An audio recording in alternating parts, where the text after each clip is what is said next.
This is a Celebration 125 podcast. Coming back to Agassiz, everything was very gray.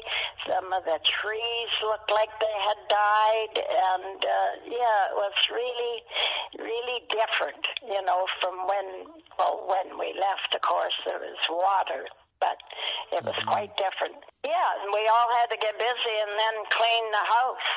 So that's my Agassiz experience, and I had a lot. I laughed. I had got a dress, my favorite dress that I just loved, and my sister Caroline and I, we used to go down and to our grandfather's house, which was right at the Fraser River, not about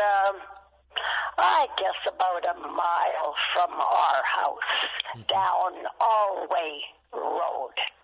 That would be, around the mountain, past the Limbert house and down. So we'd be down there, and we would stay for a while to help housekeep for my Uncle Colin, because he was the logger up the lake, and so we'd be down there, and we decided we're going to wash clothes in the Fraser River, so we take our clothes down there, and mainly it was because we wanted to watch the tugboats come up the river or down, and we'd wave to the tugboat men.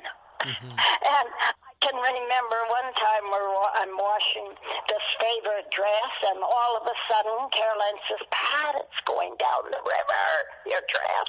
And that was it. I never saw it again.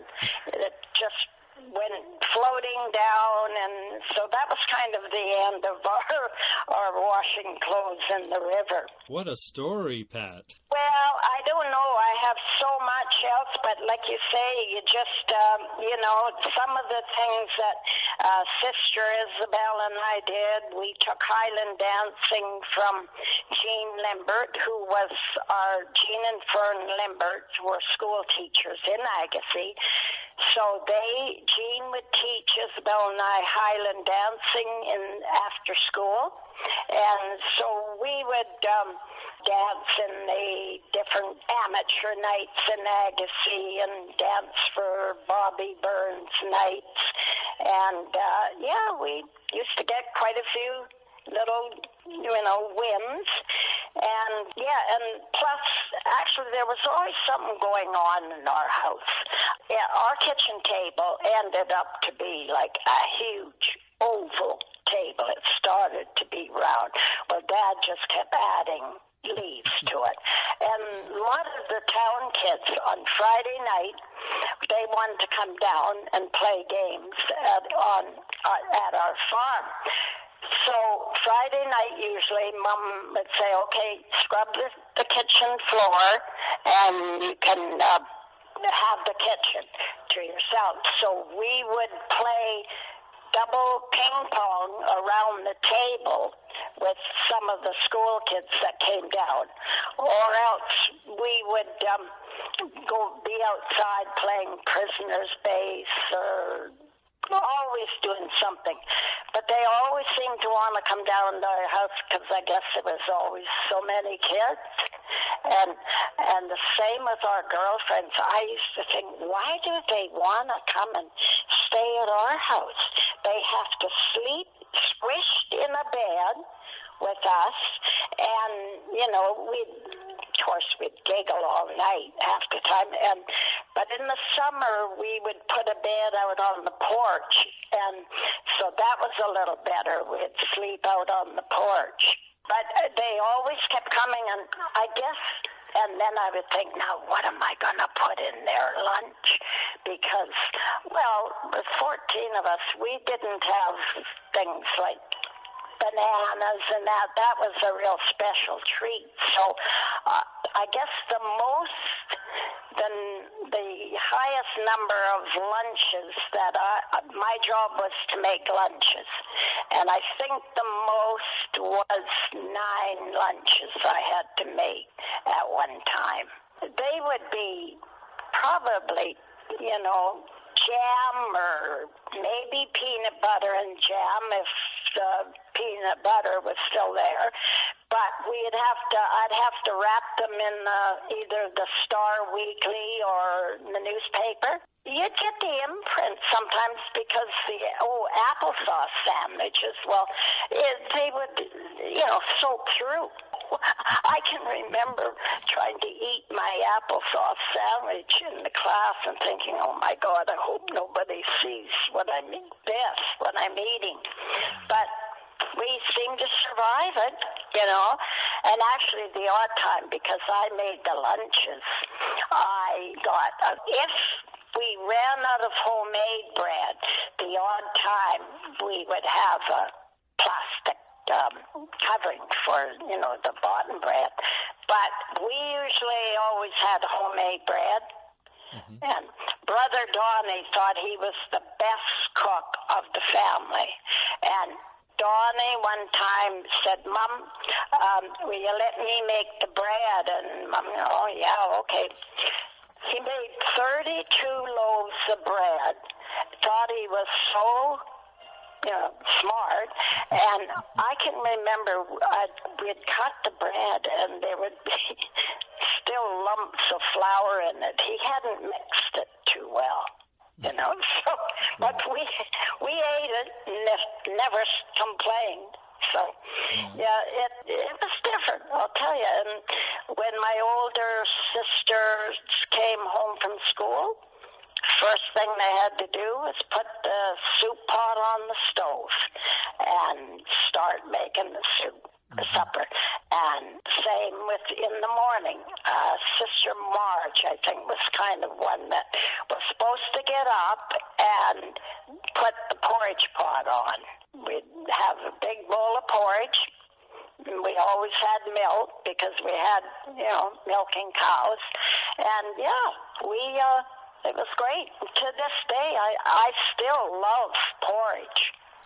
So it was very different. And, getting back to when we first lived on the hill, the Limbert family were so good to us. And if Mom was off, and Mom would have to go to Mrs. Jenkins' house. Mrs. Jenkins was sort of like a midwife. So if Mom was having another baby, that's where she'd be away.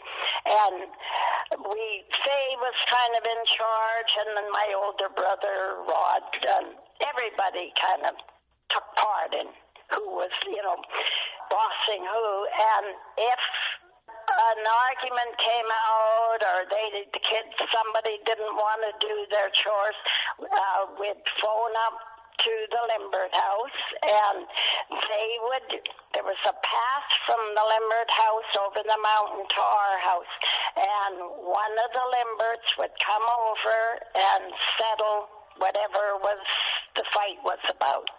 And you behave yourself and back you'd go home. But, we'd get on that telephone, and of course it's the telephone is the party line, so you're trying to ring, the Limberts, they were on our party line, and, get over it.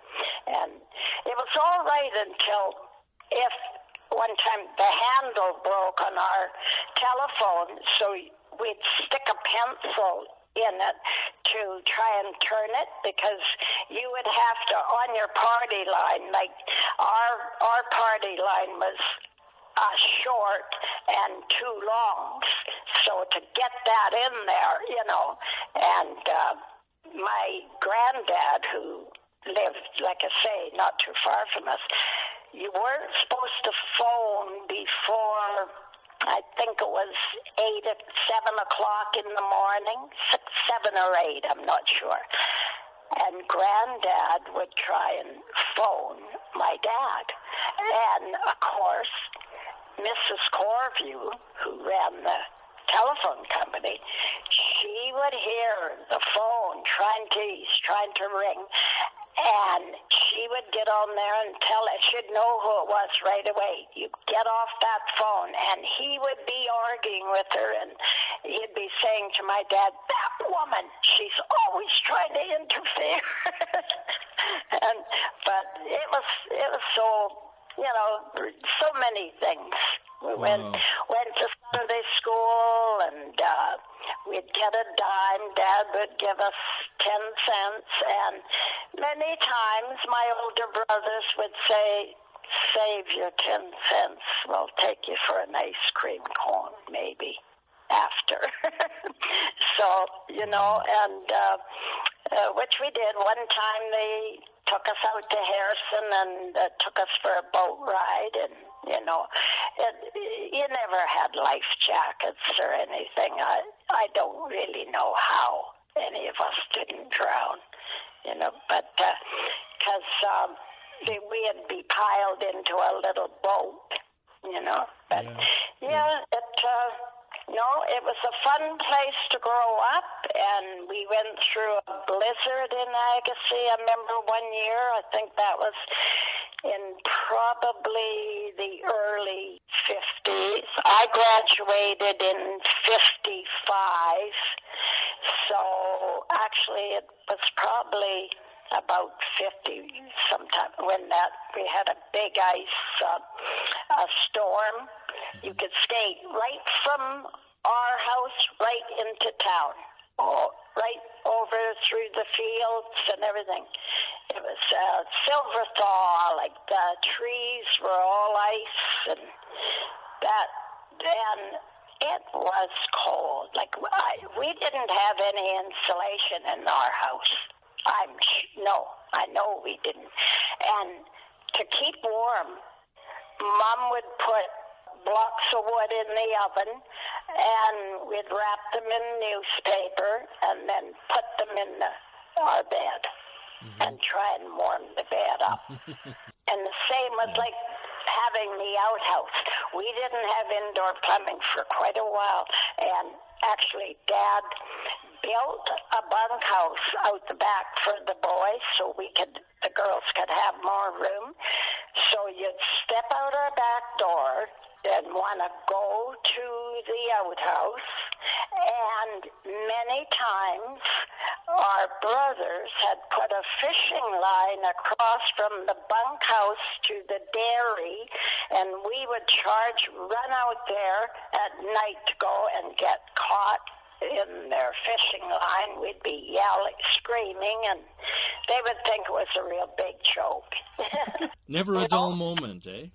Sunday night, Mom would fill the galvanized tub and in the kitchen by the stove and pull curtains across so we had some privacy, and we would take turns having our bath until later on our brothers were able to, then they would take us up to Harrison Hot Springs because a couple of them had vehicles, and we would go to the Hot Springs pool, and it was quite different at the hotel then, and that's where we'd actually have a bath too.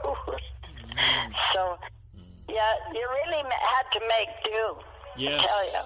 Absolutely. But we had some great neighbors. I can't say enough about growing up in Agassiz. I wouldn't trade it. Had my first job, the Agassiz restaurant, Gus's Chuck Wagon, which is down the corner of 7 and 9, Highway 7 and 9.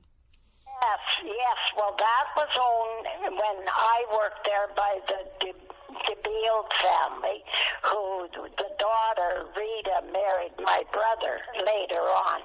But they were just the best to work for. And then I also worked for another girlfriend's family that was called the Jolly Miller, going into Harrison Hot Springs, and they were the Miller family, and we worked there, and many times we ran, Joyce and I, and ran that restaurant on a Sunday afternoon by ourselves because her parents had gone down to visit some friends. And we'd just get laughing so much. It was very hard for us to serve a customer because we'd be in the back laughing so hard, trying to figure out some order or something, It sounds like it all started when you were much younger and giggling under the blankets. Oh, yeah, and right. But, my class, school, we actually stuck together. I still, I'd go back, or I should say my husband, my family, we'd go back to Agassiz for every corn festival. I still have connections with good friends in Agassiz. Yeah, our class, and I think a lot of the other classes were the same too. We just stuck together.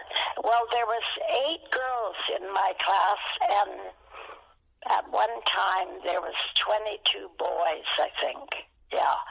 So us girls, then the boys just accepted us. We did everything that they did pretty well, and play ball, everything. Pat, fantastic story. Well, I don't, that's the trouble. How do you ever end, eh? Just so many things, and I probably sound like it's just a jumble. Well, no, it's not a jumble, but, when you think back at the time when you were in Vancouver for those months and the flood, but when you think back now, even though at the time it may not have been a lot of fun, but it sure made for a great memory. Oh, when I would hear, we lived in Victoria for quite a while. Anyways, I worked in long-term care also, and I can remember at our coffee breaks, the girls, the nurses would say, Pat, would you tell us another story about you growing up? Because they said, we can't believe it, So when I told them about the flood, they were like, what? Did you actually go through that? And I goes, well, yeah, we did. And they used to be just absolutely, and I meet some of them even now, and they goes, oh, Pat, weren't those fun times you telling those stories? I thought, I don't know. I didn't think they were that great, but I guess they were. Pat, those are great stories. Thank you very much. I could go on and on, but I think, my first, I started school when I was 5 years old, and the class was too big, so I had to stay home until I was 6. And when I was in grade 1, my teacher was Mrs. Dilworth. I'll never forget her name, because I happened to turn around and talk to my neighbor, who was Clifford Anderson, and she made me come up to the front of the class, and can you imagine this happening today? She turned me over her knee in front of the class and spanked me. And I'll tell you, my good friend Bunk McKay can tell you that. He said, Pat, I felt so sorry for you. But those are the things that, there were some crazy things that happened. You could never, to this day. No. But, well, Pat, I'll let you go. We can always do this again, and you can tell even more stories.